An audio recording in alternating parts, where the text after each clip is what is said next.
I bolted upright in bed, heart pounding like a drum in my chest. The room spinning as fragments of the night crashed into my mind. My straight roommate, Alex, the guy I'd secretly crushed on for months, had leaned over me while I pretended to sleep, his breath warm against my skin, and pressed his lips to mine in a kiss that felt both forbidden and electric. Now, in the harsh morning light of our cramped Boston apartment, he stood at the door, backpack slung over his shoulder, acting like nothing happened, but the guilt in his eyes betrayed everything. Why had he done it?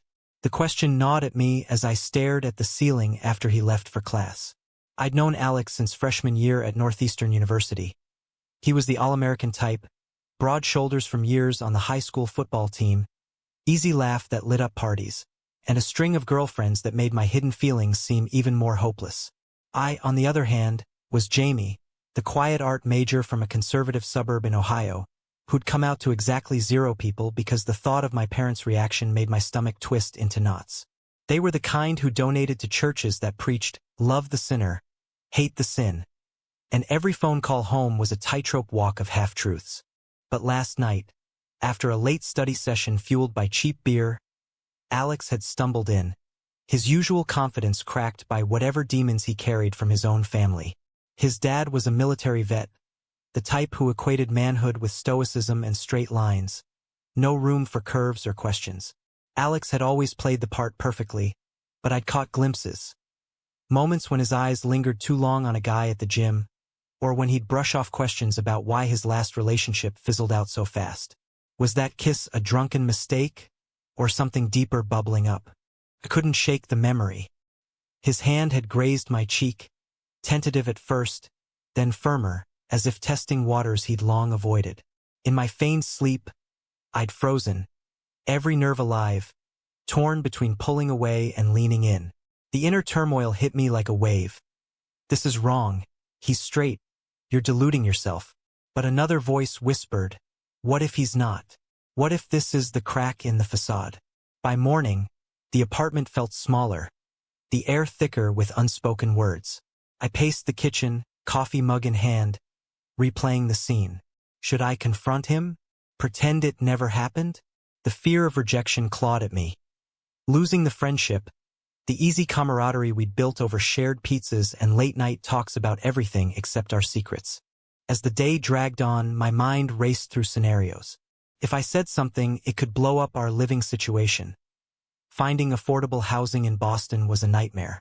But ignoring it, that felt like betraying myself, stuffing down the part of me that had ached for connection since high school, when I'd first realized I wasn't like the other guys chasing cheerleaders. Back then, I'd buried it under layers of denial, joining the debate team to argue away my doubts. But college was supposed to be freedom. Instead, here I was, 21 and still hiding. Alex texted around noon. Grabbing lunch after class? Usual spot. My fingers hovered over the keyboard. Yes would mean facing him, no would raise flags. I typed back a quick, sure. My pulse quickening. At the campus diner, he slid into the booth across from me. All smiles and small talk about his psych exam. But I saw the flicker in his eyes, the way he avoided direct contact. You okay, man? You look like you didn't sleep, he said, biting into his burger. Yeah, just weird dreams, I muttered, the lie tasting bitter. Inside, a storm brewed. Tell him, demand answers. But what if he denies it? What if he freaks out and calls me out for imagining things? The societal weight pressed down. Guys like us weren't supposed to cross lines. In a city as progressive as Boston, you'd think it was easy. But the shadows of family expectations loomed large. My mom's voice echoed in my head from our last call. Find a nice girl, Jamie. Settle down like your brother. The pressure to conform, to not rock the boat, warred with the spark that Kiss had ignited. By evening, back in the apartment, the tension was palpable. Alex crashed on the couch, flipping channels, while I pretended to sketch in my notebook. My thoughts spiraled. Is this the start of something or the end? The moral quandary hit hard. Pushing him could force him to face truths he wasn't ready for, but staying silent meant living in limbo. I glanced at him, his profile lit by the TV glow, and wondered if he was wrestling with the same demons. The night stretched on, each minute a step toward confrontation, my heart heavy with the choices ahead. The next few days blurred into a haze of avoidance and stolen glances, each interaction laced with unspoken accusations. Alex started staying out later, claiming extra shifts at the coffee shop, but I knew better. His phone buzzed with messages he silenced quickly, his laughter forced when friends came over. Inside, my mind was a battlefield. Why won't he admit it? Am I worth the risk to him? The kiss replayed endlessly, a moment of raw vulnerability that now felt like a betrayal of our friendship's fragile trust. I threw myself into my art classes, sketching furious lines that mirrored my inner chaos. But even there, the doubt crept in. Professor Hale pulled me aside after a critique. "Your work's got edge, Jamie, but it's screaming conflict. What's eating you?" I shrugged it off, but her words stuck. Conflict was my life now. At home, the apartment became a pressure cooker. One night, as rain pounded the windows, I couldn't hold it anymore. "Alex, we need to talk," I said, my voice steadier than I felt. He froze, remote in hand, eyes darting to the door like he wanted to bolt. "About what?" The defensiveness was immediate, a wall slamming up. My heart hammered. "This is it, the point of no return. Last week, when I was asleep, you kissed me." The words hung heavy, the air thickening with his silence. He rubbed his temples, exhaling sharply. "Dude, I was wasted. It didn't mean anything." But his voice cracked, and I saw the lie in his averted gaze. Didn't mean anything? The rejection stung deeper than expected, fueling a rage born from years of suppression. "Bullshit, Alex. You've been acting weird ever since. If it was nothing, why avoid me?" My thoughts raced. "He's scared just like you were. But pushing him feels like cruelty. Forcing him out before he's ready." He stood, pacing the small living room, his broad frame tense. "What do you want me to say? That I'm confused? My family's not like yours, Jamie. Dad would disown me if he even suspected." The mention of family hit like a gut punch. I thought of my own parents, their subtle homophobia wrapped in Midwestern politeness. The church picnics where those people were prayed for. You think mine are different? I've hidden who I am for years because of them. But that kiss, it felt real. Vulnerability poured out, my inner voice screaming. "You're exposing yourself. Fool. He might use this against you." Alex stopped pacing, his eyes meeting mine for the first time, filled with a mix of fear and something softer. "It was a mistake. I'm not like that." The denial cut deep, awakening old wounds from high school crushes that ended in heartbreak. But as he spoke, I sensed the turmoil beneath. His hands clenched, knuckles white, the weight of societal norms crushing him. We argued late into the night, voices rising and falling, accusations flying. "You're projecting your shit onto me," he snapped. "Just because you're gay doesn't mean everyone is." The word gay echoed the first time he'd said it aloud about me, and it felt like a label slapped on without consent. How did he know? Had I been that obvious? Panic surged. If he suspects, who else does? The moral dilemma intensified. Was I wrong to confront him, to drag his secrets into the light? But silence had been my prison. I couldn't go back. By dawn, exhausted, we called a truce, but the rift was there, widening with every unspoken thought. Alex crashed on the couch, while I lay awake, mind churning. What price am I willing to pay for truth? The days ahead loomed, filled with potential fallout. Friends gossiping, family calls turning interrogative. A week later, the first crack showed. Our mutual friend, Sarah, cornered me at a party. "What's up with you and Alex? He's been moody as hell." I deflected, but inside, guilt gnawed. My push might be isolating him. He started bringing girls home more often, performative displays that felt like slaps. One night, hearing laughter from his room, jealousy twisted in my gut. Not just romantic, but for the ease he feigned. My inner monologue raged. "You're the one who's out to yourself, at least." He's drowning in denial. But empathy warred with hurt. His choices were hurting us both. The tension built, each day heavier with the unsaid. I began questioning my own motives. Was this love or obsession? The societal mirror reflected back distortions. Gays as predators, straights as victims. I hated it, but doubt crept in.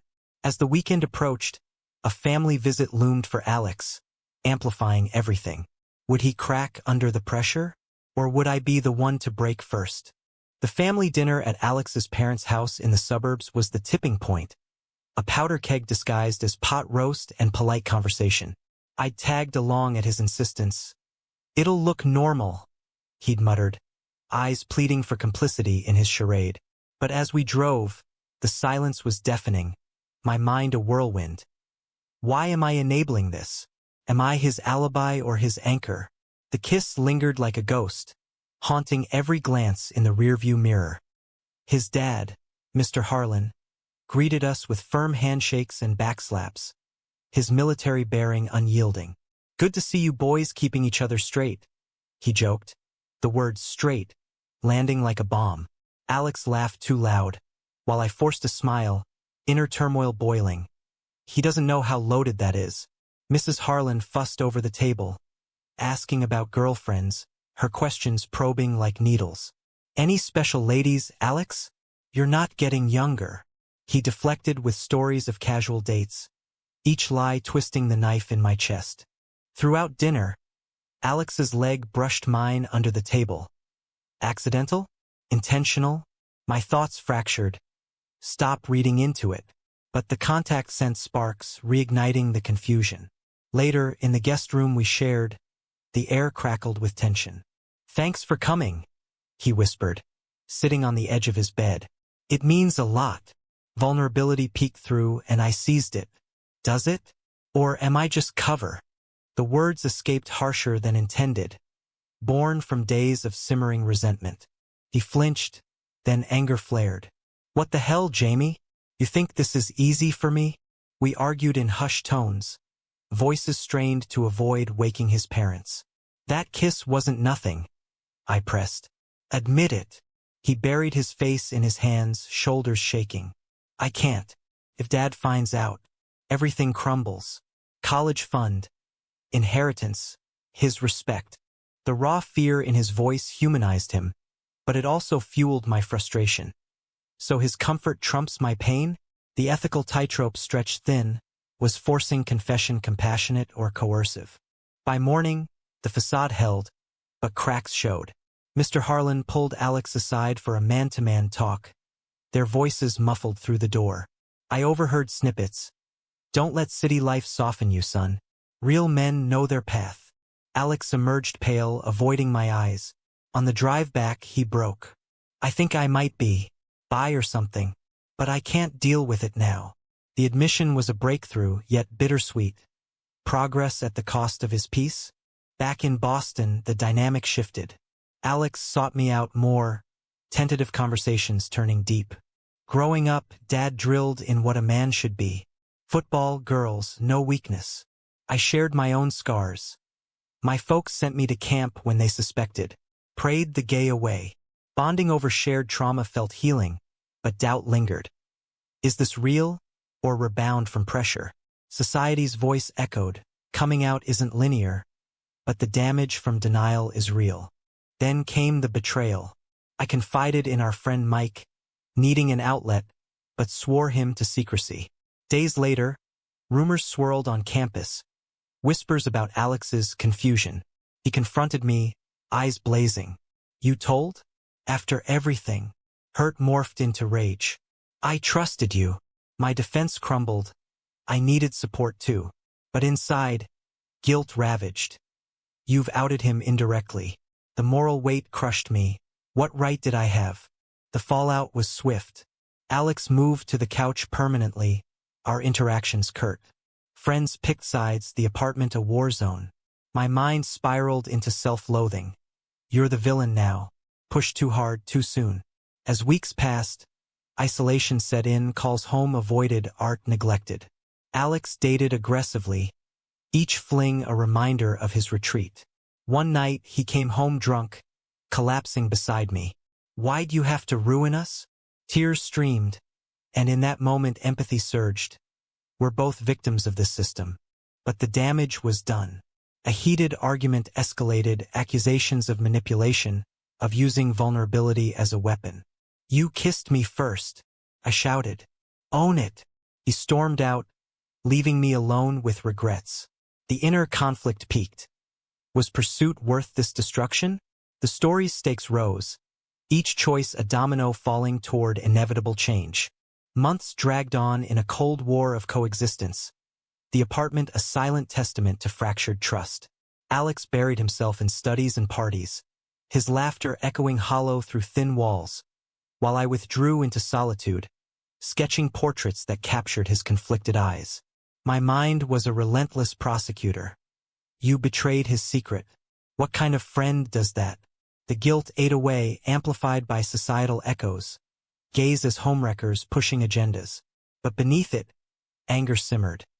He started this with that kiss, then left me holding the bag. One evening, as snow blanketed Boston, he returned early, cheeks flushed from the cold. "We can't keep this up," he said, dropping his bag. The directness startled me, igniting hope and dread. "What do you mean?" My voice trembled, inner voice warning. "Guard your heart." He sat across from me, hands clasped. "I've been thinking. A lot. Therapy sessions, actually. Dad doesn't know." The revelation stunned. Alex, the stoic, seeking help? That kiss. It wasn't a mistake. But I'm terrified.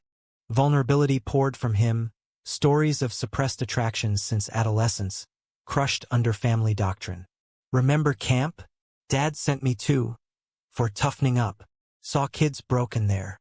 Tears welled, and empathy flooded me, warring with resentment. Why now? After the hurt, we talked for hours, dissecting the maze of identity, the cost of authenticity in a world quick to judge. "Society says we're wrong," he whispered, "but denying it feels worse." The turning point came with a tentative touch, his hand on mine, not romantic, but seeking connection. My thoughts fractured. Forgive or protect yourself? The moral crossroads loomed. Holding grudges perpetuates the cycle, but blind trust invites more pain. Days blurred into cautious rebuilding. Shared meals, honest dialogues. Alex came out to a close friend, testing waters, while I navigated my own family minefield. A tense call home where I hinted at truths, met with uneasy silence. But shadows persisted. His ex-girlfriend, Lisa, resurfaced, stirring jealousy I tried to suppress. "Just friends," he assured, but doubts gnawed. "Is he using you as a safety net?" The inner turmoil intensified, each step forward shadowed by potential backslide. Then, the ultimate test. Alex's dad visited unexpectedly. Panic ensued, hiding evidence of our evolving bond, performing normalcy. During dinner out, Mr. Harlan grilled us. "You two seem close, like brothers." Alex tensed, and I saw the war in his eyes. Lie or leap? He chose partial truth. "Jamie's a great friend, Dad. Helped me through stuff." The vagueness hung, but it was a crack. Later, alone, Alex confessed. I almost told him everything. Pride swelled in me, mixed with fear. What if it backfires? The stakes rose. Family rejection could shatter him. My own parents called, sensing change. "You sound different, Jamie. Everything okay?" The urge to come out battled terror of loss. As spring thawed the city, our relationship deepened, blurred lines between friendship and more. A shared glance held promise, but caution reigned. No rushes, given the scars. Yet betrayal lurked. I discovered Alex had confided in Lisa about us. Her response laced with judgment. "She thinks it's a phase," he admitted, shamefaced. Hurt exploded. After my discretion slip, he does this? Hypocrite. I accused, the argument volcanic. Reconciliation came hard, apologies raw. "I'm scared of losing everything," he pleaded. Understanding dawned. We're both navigating minefields, paying prices in isolation and doubt. But the emotional toll mounted, sleepless nights, anxiety spikes. Society's grindstone wore us down. Campus whispers, family pressures. A pivotal moment. Attending a pride event incognito, Alex's awe at the freedom clashed with his internalized shame. I want this, but at what cost? The climax built. Alex decided to tell his dad, a phone call fraught with tension. I listened from the next room, heart in throat. Support him, but brace for fallout. His voice broke. Dad, I'm bisexual. Silence, then explosion, disbelief, anger, threats of cutting ties. Alex hung up, devastated, collapsing into sobs. Holding him, I felt the weight. This is the price of truth. My inner voice lamented, you've pushed him here. Is it worth it? In the aftermath, bonds tested, we faced the rubble. His family's rift, my guilt amplified. But glimmers of awakening emerged, a tentative path forward amid the wreckage. The fallout from Alex's coming out rippled like aftershocks, tearing at the fragile seams of our lives. His dad cut off contact, the silence louder than shouts, while his mom sent tentative texts. We love you, but pray for guidance. Alex spiraled, questioning every choice. Was it worth it? Losing them for this? Holding him through nights of doubt, I wrestled my own demons. Your confrontation started the dominoes. The guilt was a constant companion, heavier with each tear he shed. Campus life turned hostile. Rumors morphed into stares. Friends distanced themselves under the guise of busyness. One former buddy cornered Alex. Didn't peg you for that. Changes things. The sting of betrayal from peers amplified the isolation. Society's underbelly exposed. Acceptance on surface, judgment beneath. My mind raced. How do we rebuild in this? The moral quandaries piled up. Was authenticity freedom or folly when it cost so much? I faced my own reckoning, calling home with trembling hands. Mom, Dad, I'm gay. The pause stretched eternal, then eruption. Dad's disbelief, Mom's tears. We raised you better, Dad thundered. Think of the family name. Disowned? Not explicitly, but the chill was palpable. Invites to holidays revoked, conversations clipped. The pain gutted me, years of hiding, and truth brings exile. Inner voice screamed, you knew the risk. Why drag Alex down too? Yet amid the wreckage, bonds forged in fire. Alex and I navigated the new normal, our connection evolving beyond labels. Supportive, intimate in ways words couldn't capture. You gave me courage, he said one dawn, as we watched the city awaken. But doubt lingered. Is this love born of trauma or genuine? The sacrifices mounted, lost friendships, strained finances without family aid. Alex quit football, unable to face the locker room jabs, while I poured anguish into art, exhibitions drawing crowds but exposing vulnerabilities. A defining confrontation. Lisa, fueled by jealousy, outed us on social media, a post dripping with faux concern, worried about Alex's choices. The backlash was swift, harassing messages, doxing threats. We huddled together, reporting, blocking, but the damage scarred. Why us? Alex raged. My response, born of exhaustion. Because we're visible now. The price of not hiding. Ethical debates raged internally. Fight back or rise above? We chose advocacy, joining campus LGBTQ groups, channeling pain into purpose. But the toll escalated. Alex's mental health frayed. Therapy sessions increased, meds prescribed. Watching him struggle, empathy clashed with resentment. His kiss ignited this inferno. Am I complicit in his suffering? Family reconciliations teased. My brother reached out secretly. I support you, bro. Alex's mom visited. Awkward hugs and halting acceptance. It's hard, but you're my son. Glimmers of hope amid despair. The ultimate awakening came during a heated debate at a group meeting. Alex stood, voice steady. Denial nearly killed me inside. Truth hurts, but lies destroy. Applause followed, but later, alone, he confessed, I regret the pain, but not the path. My heart swelled, yet questions persisted. At what point does personal truth justify collateral damage? As summer approached, decisions loomed. Renew the lease, or part ways for healing. We chose togetherness, a leap into uncertainty. But scars remained, reminders of battles fought. Society's progress felt illusory, personal costs, real.